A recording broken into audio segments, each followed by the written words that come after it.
Hello students. मेरा नाम है Rajiv and welcome to my channel. तो यहाँ पर हम लोग करने वाले हैं आईसीएसई बोर्ड का क्लास 10 का जो मैथ बुक है उसका कंप्लीट सॉल्यूशन। तो आज इसका वो पहला वीडियो है। तो मैंने बहुत कोशिश की आपको बहुत अच्छी तरह से समझा पाऊँ। आपको वीडियो कैसा लगा ज़रूर बताना कमेंट सेक्शन में।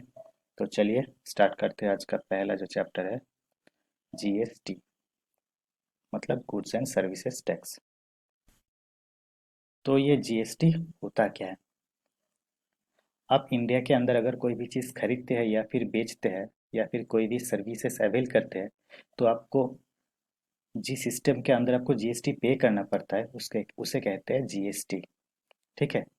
तो मान लीजिए अगर कोई भी चीज़ आप खरीदते हैं या मान लीजिए टीवी, फ्रिज, एसी, फैन, कुछ भी अगर कोई आप कुछ भी चीज़ आप बेचते हैं या फिर खरीदते हैं तो आपको एक सर्टेन परसेंटेज ऑफ टैक्स पे करना पड़ता है। ठीक है, उसे कहते हैं जीएसटी। या फिर मान लीजिए कोई भी services like you are travelling by air और you are transporting your goods by train और you are travelling by private cab without any fuel investment, then availing these services called availing these services you have to pay some tax to the government. This is called GST. Okay. तो अलग अलग category के चीज़ों के लिए आपको अलग अलग परसेंटेज ऑफ टैक्स पे करना पड़ता है। तो ऐसे कुछ कैटेगरी है। तो पहला जो कैटेगरी है वो है एसेंशियल आइटम्स। इसके अंदर आपको जो जीएसटी पे करना पड़ता है वो है 0%। और इसके अंदर क्या क्या चीज़ आता है? इसके अंदर जो आता है नेशनल फ्लैग आता है, Indian national flag, human blood आता है,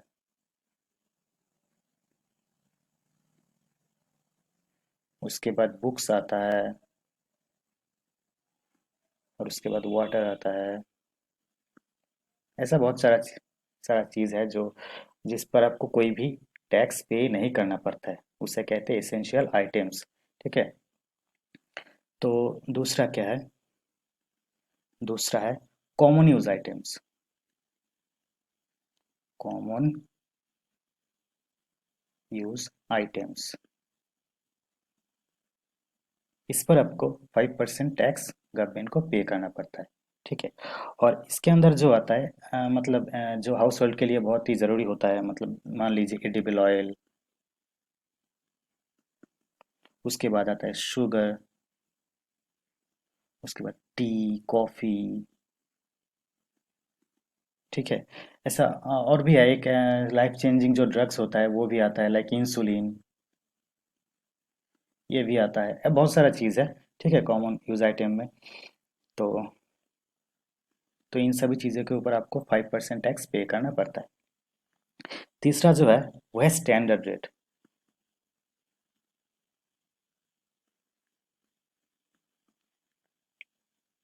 इसके अंदर जो चीज़ आता है उस पर आपको 12% जीएसटी पे करना पड़ता है। और इस पर पड़ता है computers and processed food and processed food. ठीक है, ये सब आता है इसके अंदर। और चौथा जो है वो है maximum goods and all services standard rates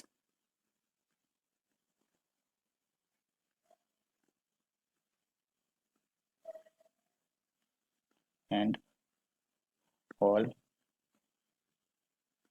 services standard rate.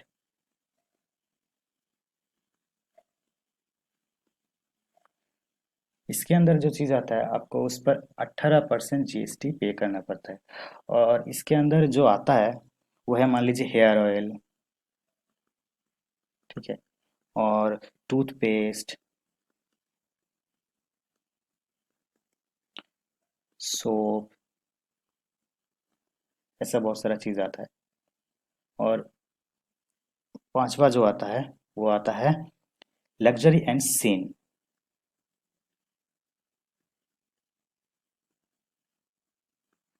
यहाँ पर सीन का मतलब आप मान लीजिए टोबैको या फिर कोई भी मादक द्रव्य। ठीक है, तो इस पर आपको 28% का जीएसटी पे करना है। टोबैको और मादक द्रव्य मतलब अल्कोहल। ठीक है। तो यहाँ पर बहुत सारा चीज़ आता है। लाइक आप कोई भी कार परचेस करें उस पर आपको, या फिर बेच रहे हैं उस पर आपको 28% जो टैक्स है वो पे करना पड़ता है। एसी है, ठीक है, रेफ्रिजरेटर है।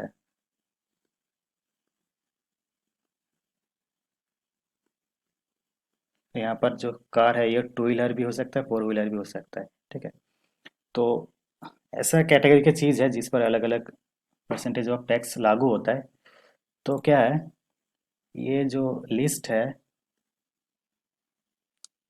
ये आपके उतना ज़्यादा काम में आने वाला नहीं है, जस्ट फॉर नॉलेज मैंने बता दिया है, ठीक है, यहाँ पर।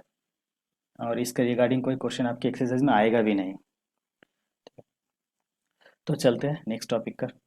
नेक्स्ट टॉपिक क्या है? नेक्स्ट टॉपिक है कि टाइप्स ऑफ टैक्सेस, कितने तरह के टैक्स होते हैं। तो मेनली यहाँ पर जीएसटी के अंदर तीन तरह के टैक्स होते हैं। तो एक होता है सी जीएसटी। इसका मतलब होता है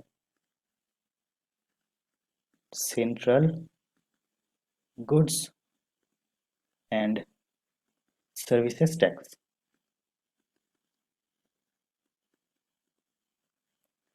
और ये जाता है सेंट्रल गवर्नमेंट के पास। सेंट्रल गवर्नमेंट के पास ये टैक्स जाता है, ठीक है। दूसरा जो आता है वो आता है एस जी एस टी, या फिर U T G S T भी कहता है इसको। इसका मतलब है state goods and services tax. इसे ये जो यूटी जीएसटी है इसे हम लोग union territory goods and services tax भी बता सकते हैं, ठीक है। तो नेक्स्ट है integrated goods and services tax, IGST. IGST मतलब होता है integrated goods and services tax. ये तीन तरह के टैक्स होते हैं। अब चलते हैं कि मार्केट फ्लो, कितने तरह के मार्केट फ्लो होते हैं, ठीक है। तो इंडिया में मेनली तीन तरह के मार्केट में तीन तरह के स्टेप्स होते हैं। एक जो होता है वो होता है मैन्युफैक्चरर,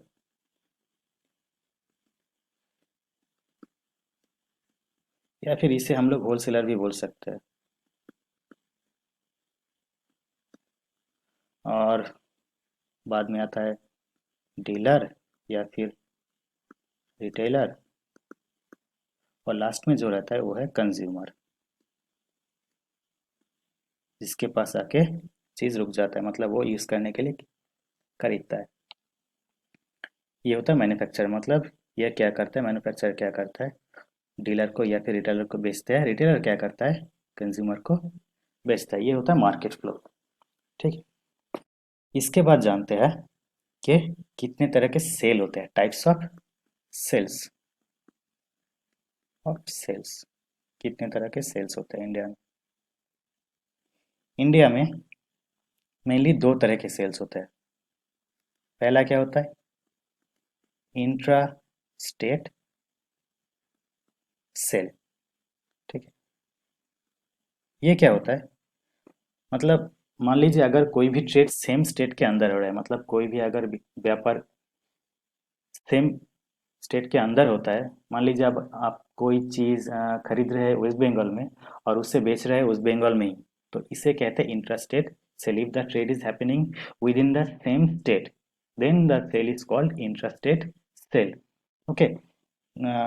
अगर मैं कोई भी चीज़, मान लीजिए कि मैं एक टीवी खरीद रहा हूँ, मैं डीलर हूँ और मैं एक टीवी खरीद रहा हूँ, और मैं क्या करूँ, ये वेस्ट बंगाल में खरीद रहा हूँ, और मैंने क्या, एक कंज्यूमर को ये बेच दिया। और कंज्यूमर जो है वेस्ट बंगाल का ही है, वेस्ट बंगाल में ही रहता है। तो ये क्या हो गया, मैंने वेस्ट बंगाल में खरीदा, वेस्ट बंगाल में ही इसको बेच दिया, ठीक है। तो सेम स्टेट के अंदर व्यापार हो गया, तो इसे कहते हैं इंट्रा स्टेट सेल। और दूसरा क्या होता है, दूसरा होता है इंट्रा स्टेट सेल। ये क्या होता है, अगर दोनों स्टेट के अंदर व्यापार होगा, बिजनेस होगा, तो उसे कहते हैं इंट्रा स्टेट सेल। मान लीजिए आप कोई चीज़ दिल्ली से खरीद रहे हैं और उसे बेच रहे हैं यूपी में, तो ये दोनों अलग स्टेटों के अंदर बिजनेस हो गया। तो इस तरह के सेल को हम कहेंगे इंट्रास्टेट सेल। फॉर एग्जांपल अगर यहाँ पर लिखे कि आप एसी यहाँ परचेस कर रहे हैं, कहाँ कर रहे हैं, यहाँ कर रहे हैं दिल्ली में, और इसे बेच रहे हैं कहाँ पर, इसे बेच रहे हैं यूपी में। ठीक है, तो यहाँ पर दिल्ली में बेच रहे हैं, यूपी में बेच रहे हैं, और क्या कर रहे हैं, दिल्ली से खरीद रहे हैं। या दिल्ली और यूपी दो अलग अलग जगहों पर क्या हो गया, सेल हो गया, तो इसे कहेंगे इंट्रास्टेट सेल। तो आगे क्या है, आगे क्या है, कौन से तरह के सेल पर कौन से तरह के टैक्स लागू होता है। ठीक है, तो जब भी कोई इंट्रा इंट्रा स्टेट सेल होगा, ठीक है, मतलब ट्रेड इन सेम स्टेट, मतलब व्यापार अगर सेम स्टेट के अंदर होगा तो उसे कहते हैं इंट्रास्टेट सेल। जैसे जैसा कि मैंने पहले ही बताया था, तो अगर सेम स्टेट के अंदर व्यापार होगा मतलब इंट्रास्टेट सेल, तो वहां पर दो तरह के टैक्स लागू होता है। क्या क्या, सी जीएसटी और एस जीएसटी। ठीक है, ये दो तरह के टैक्स लागू होता है। तो क्या होता है, मान लीजिए आप कोई भी चीज़, एक टीवी खरीदते हैं और उस पर 20% जीएसटी है, मान लीजिए 20% जीएसटी है, तो क्या होगा, और उसका प्राइस जो है, उसका प्राइस है 30,000। ठीक है, तो क्या होगा, 30,000 का 10% जाएगा सीजीएसटी में, और बाकी 10% कहाँ जाएगा, एसजीएसटी में। इसका मतलब क्या हुआ, इसका मतलब हुआ कि जितने परसेंटेज ऑफ टैक्स होगा जीएसटी का, उसका आधा परसेंटेज जाएगा सेंट्रल के पास और बाकी आधा जाएगा स्टेट के पास। ये कब होता है, जब वो सेल इंट्रास्टेट सेल होता है। ठीक है, यहाँ पर देखिए 20% टोटल जीएसटी टैक्स था, उसका आधा मतलब 10% गया सेंट्रल के पास, बाकी आधा मतलब 10% गया स्टेट के पास। तो ये होता है इंट्रास्टेट सेल में टैक्स सिस्टम। और जो आईजीएसटी है, ये देखो पहले मैंने जो पढ़ाया था, यहाँ पर देखो तीन तरह के टैक्स होते थे, यहाँ पर सीजीएसटी और आईजीएसटी दोनों लागू हो गया इंट्रास्टेट सेल में, मतलब इस पर। तो आईजीएसटी और जो बाकी है वो कहाँ पर लागू होगा, यहाँ पर लागू होगा। ठीक है, कैसे,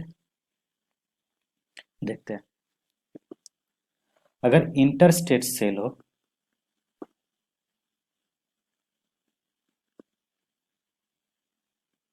मतलब दो अलग स्टेटों के अंदर व्यापार हो, टू डिफरेंट स्टेट। ठीक है, दो अलग स्टेटों के अंदर अगर व्यापार हो तो क्या होता है, आईजीएसटी लागू होता है, आईजीएसटी, और ये जाता है सीधा सेंट्रल गवर्नमेंट के पास, ये जाता है सीधा सेंट्रल गवर्नमेंट के पास। ठीक है, तो समझ में आ गया कि अगर इंटर स्टेट सेल हो तो दो तरह के टैक्स लागू होता है, एक होता है सीजीएसटी और एक होता है आईजीएसटी। और अगर इंटर स्टेट सेल हो तो एक ही टैक्स लागू होता है, वो है आईजीएसटी, जो जाता है सेंट्रल गवर्नमेंट के पास। ठीक है, अब आते हैं नेक्स्ट टॉपिक पर, और वो क्या है, वो है input tax and output tax. क्या, इनपुट टैक्स, टैक्स, और क्या है, आउटपुट टैक्स। तो ये दोनों होता है क्या, तो पहले एक मार्केट फ्लो ड्रॉ कर लेते हैं। देखिए पहले होगा होलसेलर, उसके बाद आएगा डीलर, और उसके बाद कंज्यूमर। ये हो गया मार्केट फ्लो।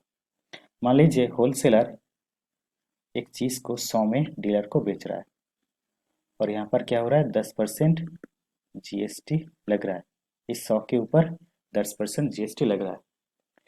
तो डीलर, होलसेलर डीलर को 100 में बेच रहा है, तो होलसेलर 100 में खरीदेगा, लेकिन क्योंकि यहाँ पर 100 के ऊपर 10% जीएसटी लग रहा है, तो 100 का 10% कितना हुआ, 10। डीलर 10 रुपया जीएसटी पे करेगा, है ना, क्योंकि खरीद रहा है कौन, डीलर। तो पे करेगा डीलर जीएसटी। अब ये डीलर जीएसटी किसको पे कर रहा है? डीलर जीएसटी पे कर रहा है होलसेलर को, है ना, डायरेक्टली पे कर रहा है होलसेलर को। होलसेलर जाके क्या करेगा? होलसेलर जो जीएसटी कलेक्ट किया है डीलर से, वो गवर्नमेंट को पे करेगा। तो 10 रुपये जीएसटी डीलर ने पे किया। तो जो जीएसटी डीलर पे करता है उसे कहते हैं डीलर का इनपुट जीएसटी। ठीक है, जो पे करता है उसी का कहते हैं। यहाँ पर देखो डीलर पे कर रहा है, तो इनपुट क्या होगा? इनपुट टैक्स अगर हम लोग लिखे तो यहाँ पर 10 रुपये होगा। किसका होगा? डीलर का। ठीक है, input tax of the dealer. जो पे करेगा उसी का इनपुट टैक्स होगा। यहाँ पर डीलर क्या करे? 10 रुपये टैक्स पे कर रहा है, तो डीलर का इनपुट टैक्स कितना होगा? 10 रुपये।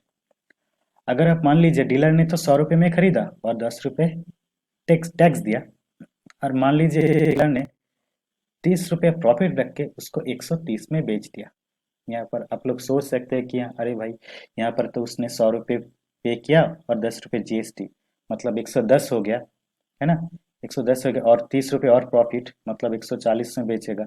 नहीं, ऐसा नहीं होगा। क्यों नहीं होगा? सेलर ने उसको 100 में बेचा, डीलर ने उसको 100 में खरीदा।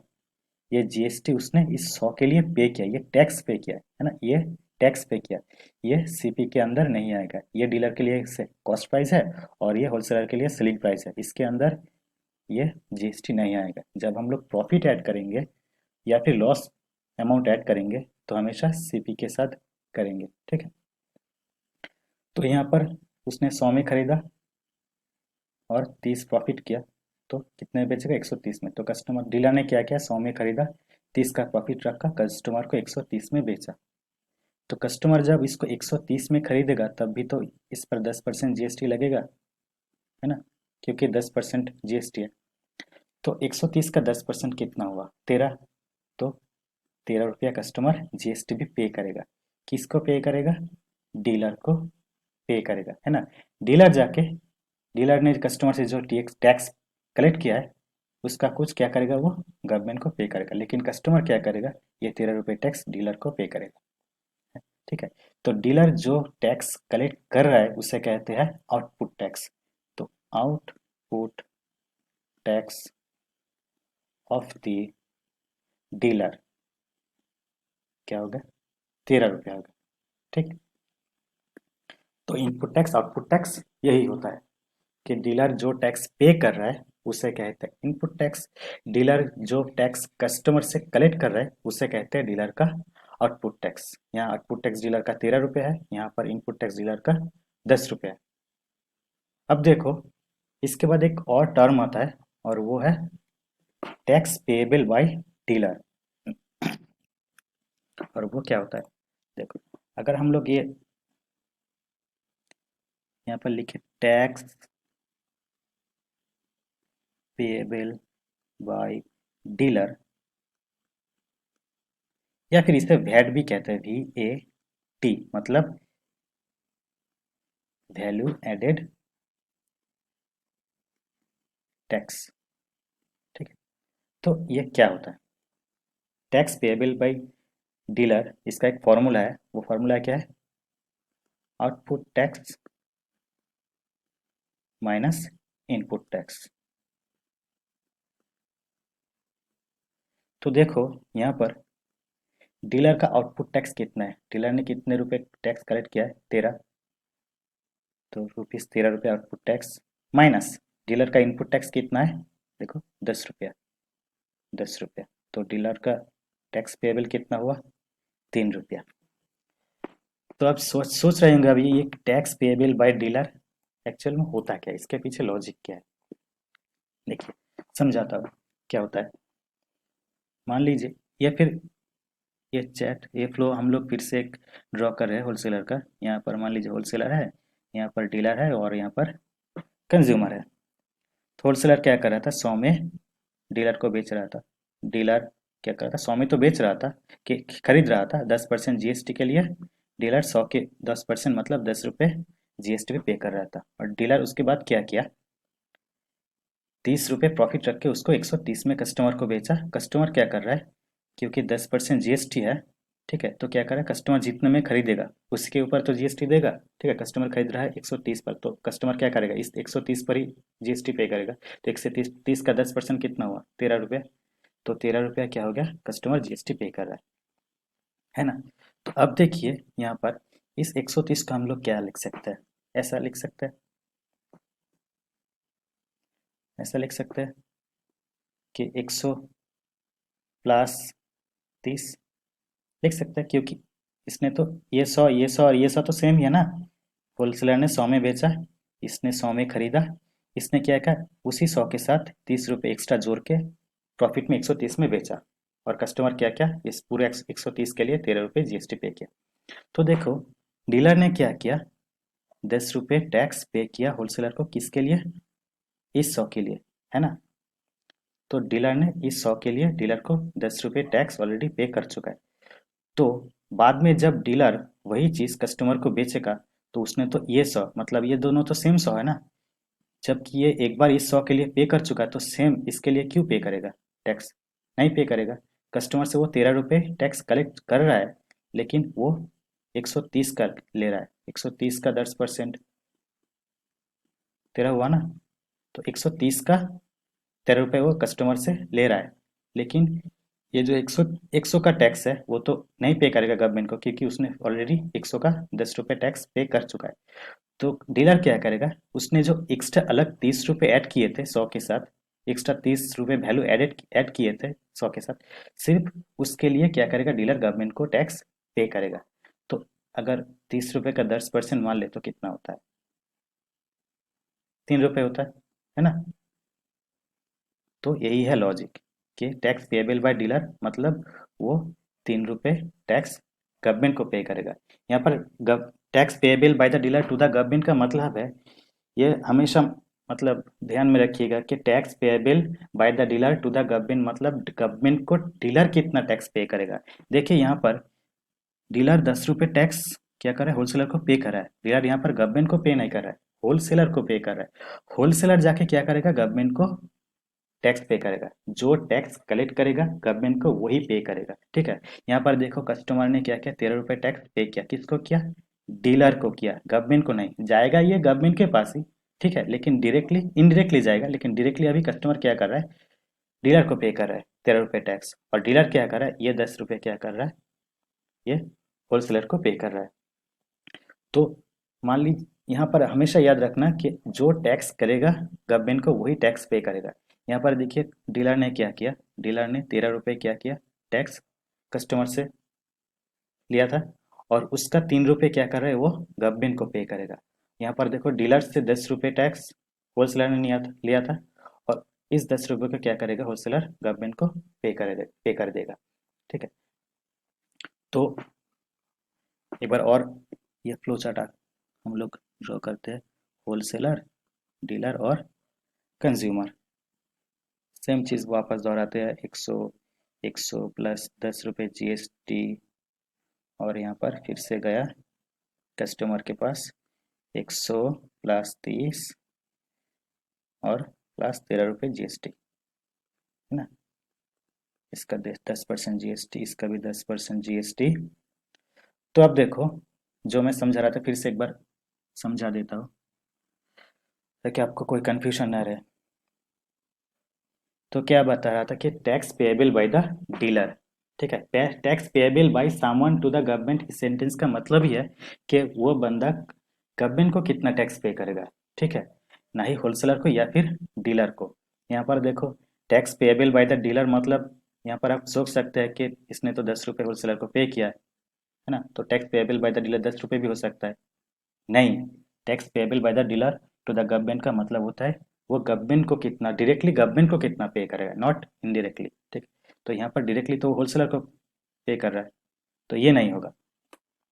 तो डायरेक्टली गवर्नमेंट को कितना पे करेगा उसका फॉर्मूला क्या है, जिसका ये सवाल देगा कि मान लीजिए tax payable by the wholesaler to the government, tax payable by the dealer to the whole government, जिसका भी बोलेगा तो उसका हम लोग क्या करेंगे, आउटपुट टैक्स निकालेंगे, इनपुट टैक्स निकालेंगे, और वो दोनों माइनस कर देंगे तो आंसर आ जाएगा। ठीक है, तो मान लीजिए अगर ऐसा कोई है कि यहाँ पर थर्ड पार्टी है कोई,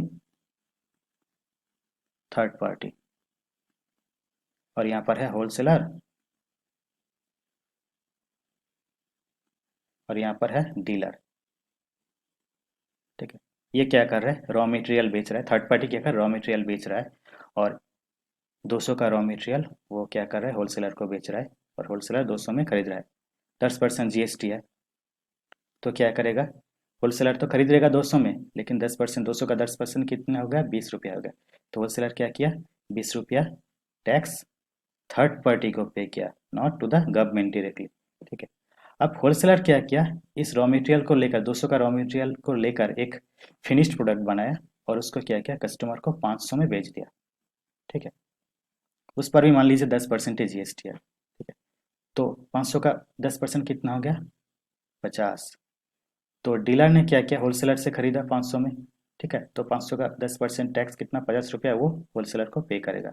तो होलसेलर यहाँ पर टैक्स कितना पे किया, 20 रुपया। तो होलसेलर का यहाँ पर इनपुट टैक्स कितना होगा, होलसेलर का इनपुट टैक्स होगा, यहाँ पर हम होलसेलर के बारे में बात करें। ठीक है, तो इसका इनपुट टैक्स कितना होगा, इनपुट टैक्स होगा, इनपुट टैक्स होगा इसका 20 रुपया। और होलसेलर का आउटपुट टैक्स कितना होगा, आउटपुट टैक्स होगा 50 रुपया। तो होलसेलर का tax payable by the wholesaler कितना होगा, tax payable by the wholesaler to the government कितना होगा, देखिए, अगर tax payable by the wholesaler, आप यहाँ पर टू द गवर्नमेंट भी लिख सकते हैं, तो कितना होगा, होलसेलर का इनपुट और आउटपुट दोनों निकालना पड़ेगा, हमने निकाल लिया। ठीक है, तो आउटपुट माइनस इनपुट, है ना, होलसेलर का, तो कितना हो गया, इसका आउटपुट कितना है, 50 रुपये, और इनपुट कितना है, 20 रुपये, माइनस कर दे तो 30 रुपया। तो होलसेलर क्या करेगा, गवर्नमेंट को 30 रुपया टैक्स वो डायरेक्टली पे करेगा, होलसेलर डायरेक्टली 30 रुपया टैक्स गवर्नमेंट को पे करेगा। तो इसका लॉजिक फिर से एक बार समझा देता हूँ, देखो, थर्ड पार्टी ने 200 में होलसेलर को बेचा। ठीक है, और इसने क्या किया, होलसेलर ने क्या किया, 200 में खरीदा, और वो 200 का रॉ मटेरियल लेके वो कुछ चीज़ बनाया, फिनिश चीज़ बनाया, और उसको 300 का लाभ रख के, 300 का लाभ नहीं, वो जब कोई चीज़ बनाएगा रॉ मटेरियल से उसका खर्चा तो ज़रूर होगा। मान लीजिए कि यहाँ पर 200 लिखता है और प्लस 300, 500 का मतलब 500 में बेच रहा है उसको। ठीक है, वो फिनिश प्रोडक्ट 500 में बेच रहा है, तो हम लोग क्या करें, इसको 200 प्लस 300 दो भाग में भाग करें, और 500 का 50%, 10% जीएसटी, 50 रुपये कस्टम डीलर दे रहा है। तो देखिए यहाँ पर थर्ड पार्टी ने 200 में बेचा, डीलर ने 200 में, होलसेलर ने 200 में खरीदा। अब क्या करेगा, देखो, होलसेलर ने इस 200 के लिए ऑलरेडी 20 रुपये टैक्स पे कर चुका है ना, कितना, 20 रुपये टैक्स पे कर चुका है, कितने के लिए, 200 रुपये के लिए, इस 200। तो सेम 200 रुपये के लिए वो तो टैक्स फिर से नहीं पे करेगा, है ना, तो बाकी कितने रुपए के लिए टैक्स पे करेगा, ये 300 के लिए, उसने तो 300 ऐड किए थे, इस इन 300 के लिए उसका जितना टैक्स आएगा वो गवर्नमेंट को पे करेगा।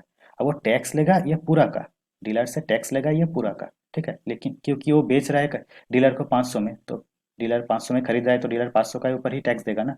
तो 500 का 10% कितना हो गया, 50। तो डीलर 500 के ऊपर ही की टैक्स देगा, लेकिन ये पूरा 50 रुपये होलसेलर जब कलेक्ट करेगा डीलर से, ये पूरा 50 रुपया टैक्स गवर्नमेंट को पे नहीं करेगा, क्योंकि इस 200 का भी तो आता है इसके अंदर टैक्स, है ना, तो इस 200 का टैक्स वो नहीं देगा, क्योंकि वो पहले 20 रुपया टैक्स इस 200 का दे चुका है। तो कितना देगा, एक्स्ट्रा जो वैल्यू ऐड किया था 300, इस 300 का देगा। तो इस 300 का 10% क्या होता है, कैलकुलेट करने पर आता है कितना, 30 रुपया, है ना। तो ये क्या हो गया, 30 रुपया क्या टैक्स जो क्या होगा, होलसेलर गवर्नमेंट को डायरेक्ट पे करेगा। ठीक है, तो देखिए यहाँ पर 30 रुपये आया था, तो इसका लॉजिक यही होता है। तो और इससे tax payable by the dealer, और tax payable by the wholesaler, और tax payable by the any one, अगर ऐसा कहे तो इसको हम वैट भी कह सकते हैं। देखो, देखिए, पहले ही बताया था, है ना, वैट। तो इसका नाम वैट क्यों रखा गया, क्योंकि यहाँ पर जो टैक्स पेएबल है बाय सामान, वो क्या होता है, जो एक्स्ट्रा वैल्यू एडेड किया था उसके ऊपर ही जो टैक्स आता है वही पे करे। देखिए ये 200 उसने दे दिया था, एक्स्ट्रा 300 रुपये ऐड किया था, उसके ऊपर ही क्या हो रहा है, वो टैक्स पे कर रहा है। तो इसीलिए इसको वैट भी कहते हैं। अब चलिए एक सवाल का आंसर निकालते हैं। And the question is, an article is marked at rupees 15,000. A dealer sells it to a consumer at 10% profit. If the rate of GST is 12%, then find 1. The selling price excluding tax of the article, 2. The amount of tax under GST paid by the consumer, and 3. The total amount paid by the consumer. मतलब एक article का mark price था कितना, 15,000 था, और dealer ने क्या किया, उस मार्क प्राइस के ऊपर 10% प्रॉफिट अप्लाई किया और उसके बाद कस्टमर को बेचा, और जीएसटी परसेंट है 12%। और अब पहला सवाल है कि उसका सेलिंग प्राइस निकालना है एक्सक्लूडिंग जीएसटी, मतलब जीएसटी को छोड़ के, मतलब डीलर ने कितने में कस्टमर को वो चीज़ बेचा है। दूसरा क्या है द अमाउंट ऑफ टैक्स, मतलब जितना टैक्स कस्टमर ने पे किया डीलर को। और तीसरा है कि कस्टमर ने टोटली कितना पे किया उस चीज़, मतलब उस चीज़ को खरीदने के लिए। ठीक है, तो चलिए एक नंबर करते हैं पहले। क्या है, देखिए mark price of the article क्या है,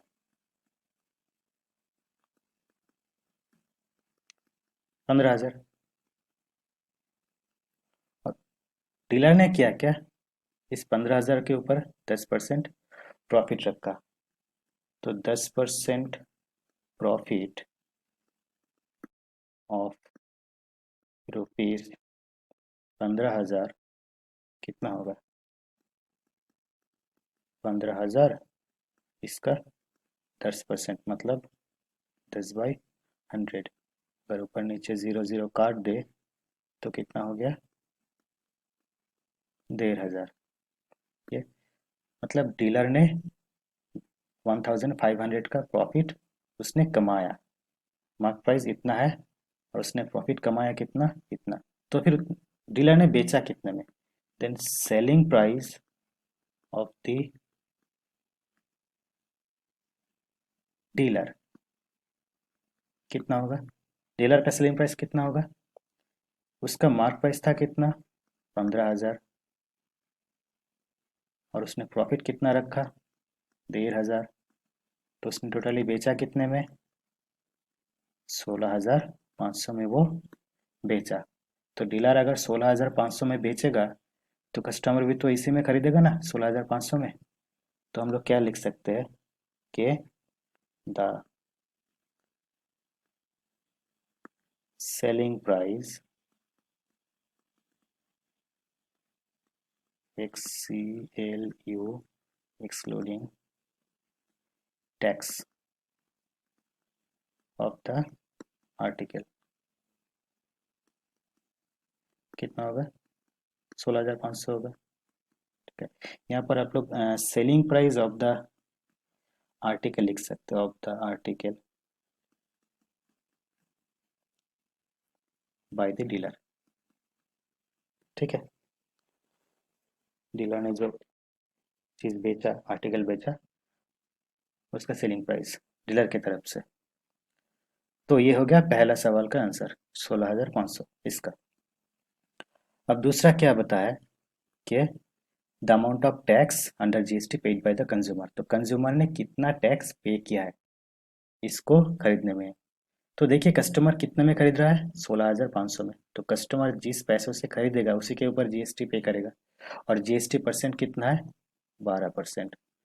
तो यहाँ पर लिख सकते हैं कि जीएसटी नहीं लिख के लिखते टैक्स, द अमाउंट